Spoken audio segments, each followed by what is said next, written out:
Thanks, Max. And hi, everyone. Thanks for attending this talk on TikTok and Douyin.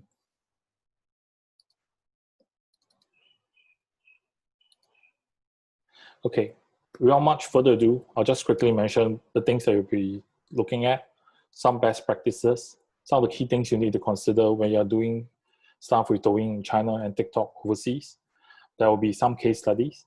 And please leave questions in the chat, in the comment section of this page, and I'll do my best to answer them. You can also hear me live or ask me questions during the live panel session at 11:30 a.m. today. Okay, why TikTok matters. I'm not going to cover what's happening in USA. All I'm trying to say is that TikTok will be around for a long time. Okay, regardless who owns the company in the future. Key thing for you to take note is that in June 2020, TikTok is the world's most downloaded app that's not a gaming app. It also has the highest generic revenue for that month. This actually means that TikTok has a bright future as well as a long-term currency because of the role it has in everyday life. Okay, take a look at the chart on the left. It talks about what are key online activities. It's about watching online videos. It's about watching video logs. It's about listening to music, be it through streaming or online radio or podcasts. All this online content is nicely crystallized within the TikTok/Douyin app platform. The key thing for you to take note is that TikTok and Douyin sit at the intersection of music, fashion, and various cultures alongside very helpful, easily to understand user-generated content that is both easily created, easily shared, and easily viewed by video lovers and viewers. Okay, this used to be a role filled by Vine, the 8-second video app that is no longer around. And before that, YouTube used to fill this role. YouTube started as a community-driven video sharing, video viewing platform, but because it wanted to monetize its platform, it started to favor high-end, high production value video content that is longer and more premium value so that it can attract brand advertiser. But that means that this is beyond the reach of those casual video viewers and creators who now find a home on TikTok and Douyin. Okay. The key thing why Douyin matters in China is very simple. Short videos are replacing traditional long-form videos in China. Your 1 minute, 2 minutes, 3 minutes mini videos or mini films doesn't really work well in China right now, as can be seen on the chart on the left, which shows that not just short videos, but live video streaming is becoming a very important part of the video marketing and entertainment market. And short videos work much better with live video streaming as they are used as a teaser approach to drive long-term video streaming as well. So this is the growth market. Short video is the trend, be it for social engine optimization or paid video marketing. And if you look at the two charts on the right, you'll see that Douyin is actually the second most popular app format for people in lower tier cities, which is not Shanghai, Beijing, Guangzhou, or Shenzhen. In those cities, they have less choices. Tier 1 cities, you have access to a lot more foreign platforms, foreign apps. You have a higher population of bilingual people. But lower tier cities, they're mostly Chinese. So they focus on Chinese-based content and apps. And this is where Douyin, Pinduoduo, all these local Chinese app and content really shine. Okay. So the other thing for you to take note is TikTok is a youth-centric platform outside of China. Okay, 18 to 24 years old. Let me play you this quick video. Gen Z represents roughly a quarter of the US population and has estimated purchasing power at $44 billion. Over 2/3 of users on TikTok fall between the ages of 16 and 24, so this is really allowing brands to reach a younger demographic. Despite this opportunity, only 10% of brands tracked in our Digital IQ Index Beauty US have TikTok accounts. Unlike Instagram, where we see highly curated and polished content perform well, that doesn't necessarily translate to TikTok. Instead, content on TikTok has more of a homemade feel and allows users to put their own creative spin on it. And that same desire for authenticity directly impacts purchase decision.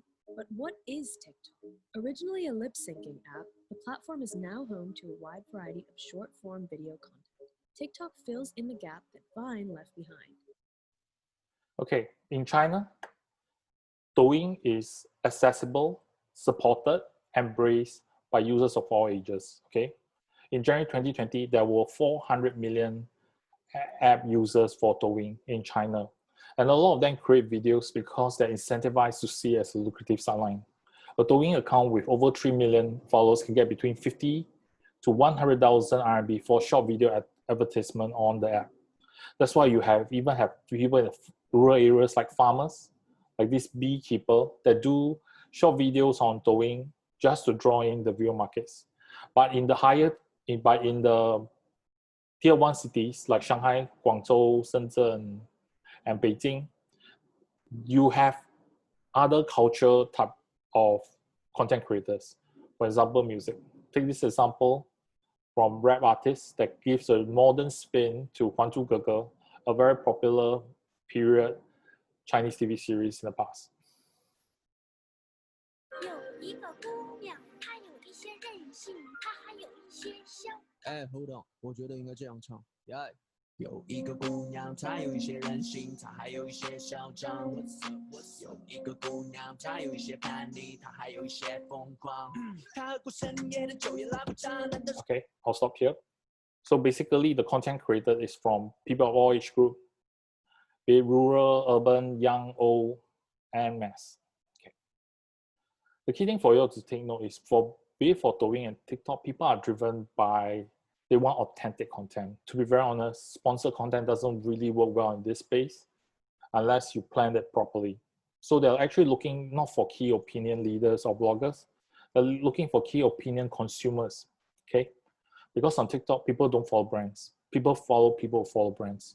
Why is this so? They want to find people with a distinct point of view, but they can still relate to them as fellow consumers of brands and products. Let me give you two good examples. In the past few days, the so-called viral video on TikTok is this lady talking about a shortcut way to helping you find the right jeans. How to find your perfect jean size from any brand or any store. Ever having to make a trip to the dressing room. Choose a pair of jeans and stick your arm inside the waistband. The large gap between your elbow, your hand, and the end of the jeans, they're simply too big. On the flip side, you pick up a pair of jeans and you can't fit your arm into the waistband, they're too small. Okay. Then lately, if you are a fan of fashion-based content on TikTok, you will notice there's a lot of China street style videos because people really love to try different fashion in China, but they do it in a particular style. The slow-mo approach. Okay. The key thing why they're looking for such content is they're very voyeuristic. They want to know what you're doing. They want to know your choices, your tastes, because everyone uses it as a reference point for the brands that we use and the products that we buy. So we're all looking for taste setters, as well as so-called subject domain experts who can tell us better what are the things we should look at for various areas in fashion, beauty, sports, healthcare, etc. The key thing about finding these right influences is through social listening. Social listening starts at the very first step of any conversation where digital is concerned, not just social media. We need to know what people are interested in. We need to know what hashtags they use. We need to know who they listen to, why they engage certain content. This is how you identify topicality, which is word of mouth stickiness, or the intensity of social engagement for niche culture fan spaces and authentic grassroots subject domain experts. You are looking for grassroots experts who are not so commercialized, that so people feel authentic, that they are authentic in what they say and what they do. It represents a personal point of view. For Shenzhen Fashion Week, they're always close to their community. So in 2020, due to the COVID-19 shutdown in China, they cleverly leveraged these two areas, be it niche cultures, fan spaces, and authentic grassroots domain experts to work with brands to create an innovative virtual event of 47 Douyin live video streams via this brand plus community approach. Please take note, it's brand plus community, not brand plus one or two influencer, because a community makes the content authentic and drives much higher social engagement. So that's why they do this virtual event, or 云秀 in Chinese. The key thing for you all to take note is social listening is essential. You need to know who will be the first follower for whatever you do on TikTok. Because the best social media campaign don't try to persuade you or shout at you. It's teaching you how to follow, why you should follow. And most people don't follow brands on social media these days. They follow people who follow brands. So let's find the right people for your campaign every time while social listening. This is what Starbucks did. They identified the most hardcore active fans of Starbucks on their e-commerce and social platforms. And they actually asked a few of them to be the first to experience a fun Chinese Valentine's Day e-commerce experience in 2008. And this is incidentally one of China's earliest new retail innovation. I'll play you the video.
Okay, this was done with Starbucks China, a client of my previous agency, on Weishi, which is very like Douyin.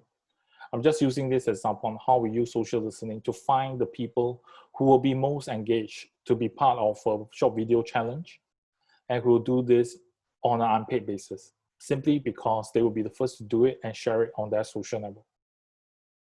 Okay, the other thing for you all to take note is that TikTok is not just doing something fun and it will go viral. It doesn't work exactly like that. You need to know the nuance. The key thing for you all to take note is don't plan for it. You have to choreograph it. Why do I mean choreograph? Choreograph means there's a culture element to the planning. In USA and Europe, they rely more on dance choreography or purpose-driven cause advocacy for successful or viral-worthy videos. One good example is US. I'm going to play this renegade dance created by this influencer on the left.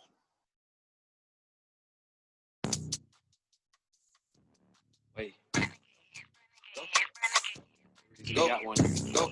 The funny thing was this wasn't even done as a campaign. It was something she just freestyle, and incidentally everyone started doing it. The one on the right is from Europe.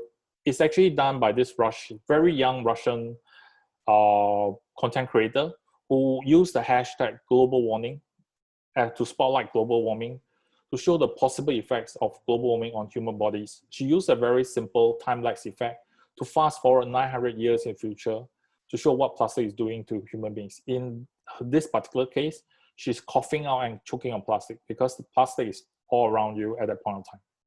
Okay? That's US and Europe. You need to lower the bar of entry in Asia much lower. That's why in Chinese and Asian markets, they focus on hand dance because it's so easy. If you want to do a full dance, you're going to rule out a lot of the older people or people who are very self-conscious, like me, for example. So the thing is lower the bar, hand dance for easy imitation. Here's a good example from McDonald's Malaysia's TikTok challenge. Big Mac to millennials who have a short attention span. We needed a relevant and engaging campaign that can fight for every second of their precious time. TikTok, famous for its 15-second short video concept, was the perfect platform. So, we put Big Mac on TikTok and created a challenge to bait the millennials. On TikTok, finger dancing was a craze, and the millennials loved it. We gave them what they already loved, but without a twist on it. A dance created with the Big Mac chant. 2 all beef patties, special sauce, lettuce, cheese, pickles, onions on a sesame seed bun. We composed 5 trendy dance tracks. 2 all beef patties, special sauce. So they created 4 songs in 4 different languages because Malaysia is a multi-ethnic society, and they released gave out it prizes. with the help of some great The content creators millennials on quickly TikTok. caught on to the craze, taking it to a whole new level. Okay. The grandmother is one of the more surprising Just 4 performers in weeks, this. we received close to 3,000 submissions, hours of content, and millions of impressions. And all these were on TikTok alone. The best Okay, the key thing for you all to take note is that why hand dance choreography? To be very honest, is to lower the bar of creativity, is to get it easier for people to follow. TikTok and other social media companies is all about teaching people how to follow. That's one thing. The other thing is it's an homage to MTV video days. Remember Madonna's Vogue song? She was doing this as every time the chorus part plays, which is very catchy. And everyone remembers the dance, her song, because of this hand movement. You have Britney Spears, Oops, I Did It Again. That is a very interesting folding movement around her heart, which everyone remembers the song by. You have your NSYNC, your Bye Bye Bye. They're always doing this. These are basically homage, hand movements, hand choreography. You can do a lot by leveraging on your older generation and TV generation days. Okay, but in China markets, they take it a notch further by focusing on audio engineering. And the focus is on homage, audio majors, and most importantly, 神曲 or earworms. Let me tell you this quick video. From humble beginnings to the fancy music players we know and love today, the way we create or listen to music has changed drastically. Today's music producers can easily distribute their content to a wide range of listeners. There's one specific genre, however, that dominates China's music streaming platforms.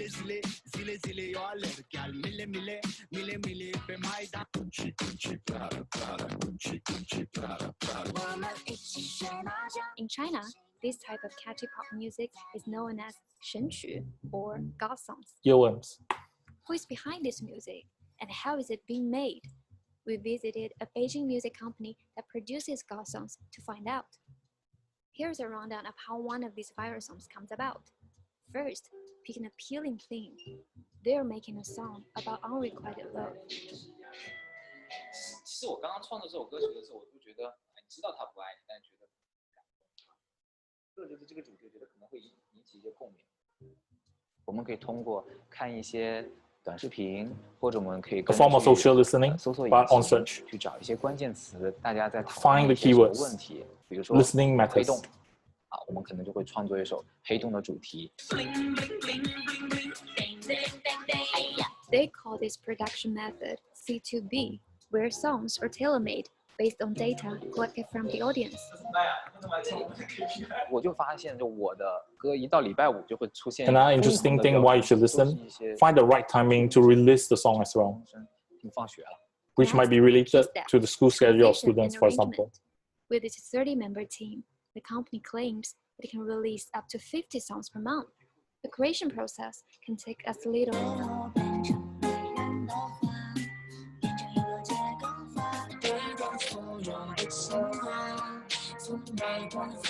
The second song is the homage to the first. Okay.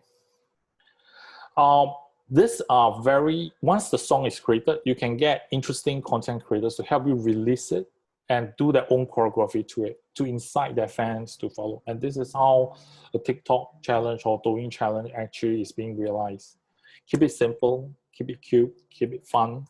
Like for example, there was this very interesting China piece of content on Douyin called Learn How to Mail, using Snapchat type of AR stickers young kids' pets to do a homage to cats.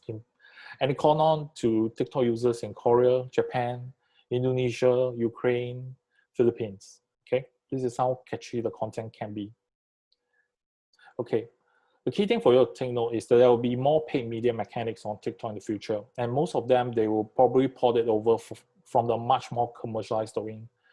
One example is in-video ads, where combining in-app benefits with native in-feed ads from your online influencers, you can push certain type of product collaboration and co-creation. In this case, Oreo decided to do a summer promotion about mixing some Oreo biscuits in your summer desserts, and everyone comes out with their own recipes. So influencers come up with their own recipes. The content is presented as a form of in-app native type of content to get people to create their own content around it. And this is how the campaign feels more organic and less hardcore or hard sell. Custom stickers like what you see on AR is also something that brands can sponsor, much like your WeChat emoticons or your line stickers. But that is what has been done in the past. Recently this year, there's a lot more collaboration on the AR front because augmented reality is very portable and usable on mobile these days. And they can be used as a form of a green screen challenge. Let me show you this Pepsi campaign that came out in China in June 2020. 小周，你这么努力干什么？你连个舞台都没有。3, 2, 1, go！ Here, the AR allows him to change his stage, as in everywhere can be a stage, 无处不踢台, for him to show what he's made of, his dance, his singing, etc. So the first influencer is a singer. The second is a dancer. But here, the canvas they are using is the actual Pepsi can itself. So this is an innovative form of a green screen challenge, which has now become an AR screen challenge. Okay. Thank you all. I'm just going to quickly recap this session for you all. Okay. I wish I had more time, but this is what I have to work with. So let's talk about 4 key takeaways. 1, TikTok in USA, Europe, Southeast Asia, they work better for youth-centric community outreach. Please don't expect your grandmother and mother to do TikTok very soon. I tried it at home and it was a disaster that I can't really go into too much details. Douyin is better suited for mass market FMCG campaigns, especially for lower tier cities in China. Mass fashion, direct to consumer brands go for it. Auto luxury brands have tried in China to go into Douyin, and the results was quite hideous. Fashion and music are key culture influencer areas. Please take note, culture is a much stronger influencer compared to a blogger. You just need the right content creator to support interesting culture elements like song, dance, content that can be choreographed from the brand's point of view.